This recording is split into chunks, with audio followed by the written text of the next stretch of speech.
Europe 1 Soir Week-end. 19h, 21h, Stéphanie Demuru. Et toujours en compagnie de Sarah Salman et Jules Torres. Oui.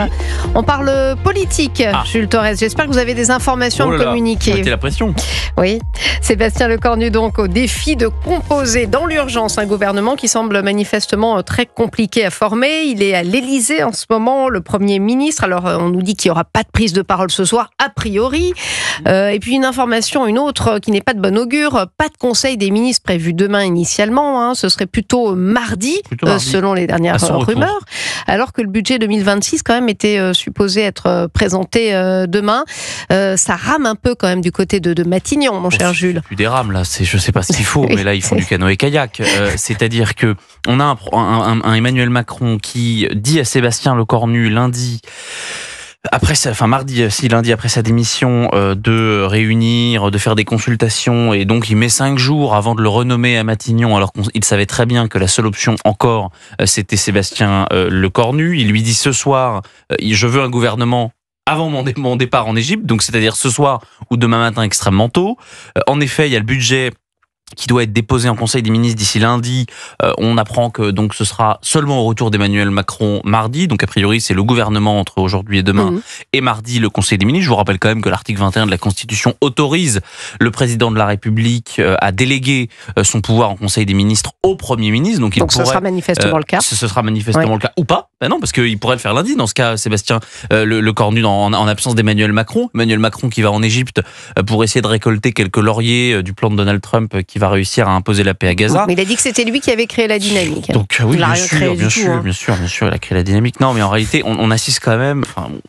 C'est une séquence quand même assez affligeante, même pour le journaliste politique qui vous parle. S'il y a de rebondissement en rebondissement, on voit bien que le pouvoir est en train de perdre pied. Il y a quelques noms quand même qui circulent ce soir. Un mélange de hauts fonctionnaires comme le préfet de police de Paris, Laurent Nunez, qui serait nommé à l'intérieur, des politiques comme Roland Lescure. Il revient, lui, il était déjà dans le numéro 1. Jean-Noël Barrot, alors lui, il part jamais. Il resterait au Quai d'Orsay. Ça vous inspire quoi, ma chère Sarah ? Il y en a qui partent jamais, mais finalement qui finissent par partir. Agnès Pannier-Runacher a dit qu'elle ne serait pas dans le prochain gouvernement. Non, elle a décidé. Quand vous dites ça sur un réseau social, j'ai décidé de partir, c'est on vous met dehors et on vous propose élégamment de dire que vous êtes parti vous-même, mais c'est pas qu'elle a voulu partir. Il y en a un qui refuse, c'est Yannick Neuder qui dit, vous savez, l'ancien ministre de la Santé, qui dit j'ai refusé en conscience, les conditions n'étaient pas réunies pour prendre soin de la santé des Français et de nos soignants. En même temps, il va rester 2 semaines, donc oui, les conditions sont pas réunies. Ne soyez pas négatif. Je suis pas négatif, je suis réaliste. Le gouvernement a duré 14h26, donc s'il dure 2 semaines pour le prochain, je pense que c'est une hypothèse réaliste. En tout cas, mauvaise séquence pour les LR. Très très mauvaise séquence, oui, mais particulièrement pour les LR. Sébastien Lecornu, en tout cas, a prévenu Bruno Retailleau, vous avez entendu, qu'il comptait nommer des ministres LR. On sait qu'Annie Genevard voudrait déjà rester au gouvernement. Vous, auteur d'ailleurs d'un article ce matin, innombrable article du JDD que vous signez ce dimanche, tournez la page du macronisme dans une lettre publiée donc sur le site que vous dirigez, mon cher Jules. Éric Ciotti appelle à une coalition des droites. Lui, c'est sûr qu'il sent le vent tourner. Il se dit, tiens, pourquoi pas mettre nos convergences idéologiques sur l'immigration, la sécurité et la fiscalité en commun, puisque ce sont des idées que nous partageons. Et là, c'est là que le bas blesse. Éric Ciotti dit, si nous parvenions à réaliser l'union des droites, nous dépasserions 50% dès le premier tour des législatives. Il n'a pas complètement tort. Mais il a même complètement raison. Et c'est vrai qu'on parle de ce spectacle affligeant et de ceux des grands perdants de cette crise. Il y a quand même 2 gagnants qu'il faut nommer. C'est la France Insoumise d'abord, parce qu'à gauche, on voit quand même qu'avec leur discours extrêmement clair, il y a de la sincérité. C'est absolument pas les mêmes combinations que les écologistes, les communistes ou les socialistes. Et ça, je pense que le peuple de gauche s'en rappellera. Et le RN, le RN évidemment, qui montre dans cette séquence qu'ils sont en capacité de gouverner. Marine Le Pen qui va au salon de l'élevage, qui va à l'inauguration d'une caserne de pompiers, un sommet de sapeurs-pompiers, au moment où tout le monde est réuni à l'Élysée du Parti communiste républicain. C'est vrai que c'est une séquence qui est une séquence de clarification complètement dingue. Et ensuite, on a cette crise, ce psychodrame au sein des Républicains, avec un parti qui objectivement fait quand même beaucoup de mal à la politique. On a des députés qui refusent d'aller aux urnes parce qu'ils ont peur des électeurs. On a des ministres, Annie Genevard, qui elle est quand même très proche de Bruno Retailleau, et qui vous dit bon bah non, moi je veux rester au ministère de la Culture, c'est absolument lunaire. Monsieur Noder qui s'honore dans sa loyauté. Vous avez vu Olivier Faure qui s'oppose à une nomination de Laurent Wauquiez. Il dit il y a des bornes à ne pas dépasser. Non, mais en fait c'est quand même lunaire, parce que on a quand même des macronistes de la première heure comme Gabriel Attal, comme Édouard Philippe, qui vous disent bon, on voit bien qu'on a un président qui est de plus en plus radioactif, un président toxique, donc on va essayer de prendre ses distances le plus possible. Vous voyez que tous les macronistes, Agnès Pannier-Runacher, c'est la même chose.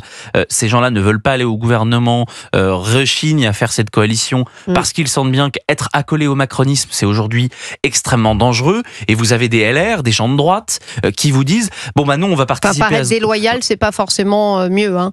Ah mais non, mais c'est pas ce que je dis. C'est absolument pas ce que je dis. En effet, c'est des ingrats. Macron leur a tout donné, mais du reste, quand ces gens-là partent, vous avez la droite la plus bête du monde qui va venir sauver le macronisme finissant. On est dans une séquence assez dingue, et c'est pas le pire, c'est pas ça, c'est pas qu'ils rejoignent seulement pour les postes, c'est qu'ils vont rejoindre alors que Sébastien Lecornu, a priori, va renoncer sur la réforme des retraites, sur cette suspension de la réforme des retraites. Ça paraît incroyable. On a des gens de droite quand même. C'est l'un des acquis du macronisme. Mais bien sûr, c'est un des acquis. C'était la seule chose. On a des gens de droite qui veulent la retraite à 65 ans, qui veulent qu'on passe à la retraite par capitalisation, qui vont donc accepter que l'on suspende la réforme Borne. Non mais on est chez les dingues, on marche sur la tête. Vous avez entendu Jean-Philippe Cartier, chef d'entreprise, c'est vrai que bon, elle n'est pas populaire, c'est le moins qu'on puisse dire, cette réforme des retraites, mais ça coûte quand même aussi de l'argent, et ça plombe l'économie. Par exemple, moi j'ai pas bien compris la position du Rassemblement national sur la réforme des retraites. Quand on dit on souhaite l'union des droites, déjà moi je pense que ce n'est pas souhaitable pour des raisons purement idéologiques me concernant, et concernant le programme économique de Marine Le Pen, moi j'ai pas compris leur position sur la réforme des retraites. Alors moi j'ai compris un petit peu mieux en écoutant Jordan Bardella l'autre soir. Il faut écouter les différents intervenants pour comprendre, mais c'est pas une position claire et plus logique. Mais on va écouter Jules Torres. Nous avons fait une interview de Jordan Bardella, c'était mercredi soir, et pour le coup la réponse de Jordan Bardella est beaucoup plus claire. Il faut arrêter en réalité de réfléchir en termes d'années de départ à la retraite, mais plutôt en annuité. Bon bah quelqu'un qui part qui commence à travailler à 20 ans et qui a la réforme des retraites voulue par le RN, c'est très simple, 42 annuités. S'il a fait ces 42 annuités, il part à 62 ans. S'il a commencé à travailler à 22 ans, il part à 64. Donc c'est extrêmement clair. Il faut dans ce pays avoir un débat sur les carrières longues, sur les métiers difficiles. Quand vous êtes pardonnez-moi. Revaloriser l'apprentissage. Bien sûr, quand vous êtes journaliste, c'est pas le même travail qu'un maçon, qu'un charpentier, que tous ces métiers extrêmement difficiles. Même si c'est difficile quand on travaille avec vous, mon cher Jules. Dans ce genre de séquence. Excusez-moi. Bien sûr, mais j'avais envie de vous taquiner ce dimanche soir. Vous accorde cette prime de pénibilité. Mais donc, en réalité, on est la position de Jordan Bardella. C'est vrai, Sarah, est beaucoup plus claire que ce qu'on a pu entendre lors de la présidentielle de 2022, même que ce qu'on a pu entendre lors des législatives. On voit qu'ils ont travaillé là-dessus. Et justement, sur cette union des droites, Éric Ciotti dit dans cette interview que la question économique est la dernière. Parce que toutes les autres ont sauté. Le RN est aujourd'hui prêt à gouverner. Personne ne vous dit ce n'est pas un parti de gouvernement, c'est vrai, mais ils pourraient gouverner. Ils seront pas plus ridicules à mon avis que les macronistes qui ont fait beaucoup de mal à la politique. C'est vrai que les LR vont se faire engloutir quand même dans cette affaire. C'est une fusion pour reprendre Absorption, c'était un député, je crois, je sais plus qui c'était qui nous avait dit ce mot-là. Le terme est assez bien choisi. Non, mais c'est vrai que les LR risquent de ne pas mais ils peuvent se rallier aussi avec Édouard Philippe s'ils en ont envie. Oui, vraiment. Mais est-ce que, par exemple, est-ce que Éric Ciotti a disparu? Est-ce que Éric Ciotti a disparu? Lui, sa ligne politique, elle est extrêmement claire, elle est extrêmement libérale. Il est quasiment affairiste, si on veut utiliser des mots de l'époque, c'est-à-dire quelqu'un qui veut trancher absolument dans la dépense publique, qui veut faire augmenter la retraite. Ça, lui, il le dit, mais il dit le sujet, c'est qu'on a tellement de sujets en commun convergent avec le RN, qu'on va pas s'entêter sur des sujets de politique économique, même si c'est évidemment important. L'essentiel est ailleurs. Il pouvait y avoir un doute sur en effet, la politique économique du RN, et qui a été un petit peu clarifiée par Jordan Bardella, qui semble plus libéral qu'on pouvait peut-être sembler le croire. Rendez-vous compte que ces LR-là vous disent aujourd'hui le RN c'est hors de question. En revanche, ça ne nous dérange pas d'être dans des gouvernements macronistes qui ont augmenté la dette de 1000 milliards, qui ont caché le dérapage des finances publiques, qui ont mis ce pays dans le chaos, parce que s'il y a bien des gens qui ont mis ce pays dans le chaos, c'est bien les macronistes, et donc vous avez des LR qui ne veulent pas de coalition des droites, mais qui veulent encore de ce socle commun qui n'existe plus.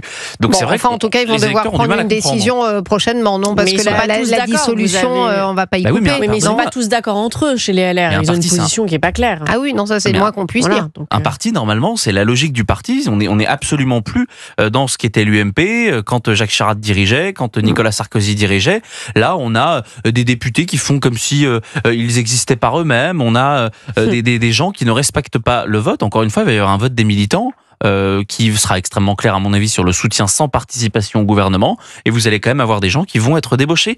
Je vous jure, on vit une séquence certainement absolument par Annie Genevard qui débauchés, qui même le sollicitent, ils sont même pas débauchés. Réponse peut-être demain. Voilà. On parle dans quelques instants de Nicolas Sarkozy qui connaîtra demain la date et le lieu de son incarcération. Il est convoqué par le Parti national financier, celui-là même qui l'a condamné. Le parquet national. Oui, pardon, qu'est-ce que j'ai dit? Le parti. Ah non, oui, on parlait de parti.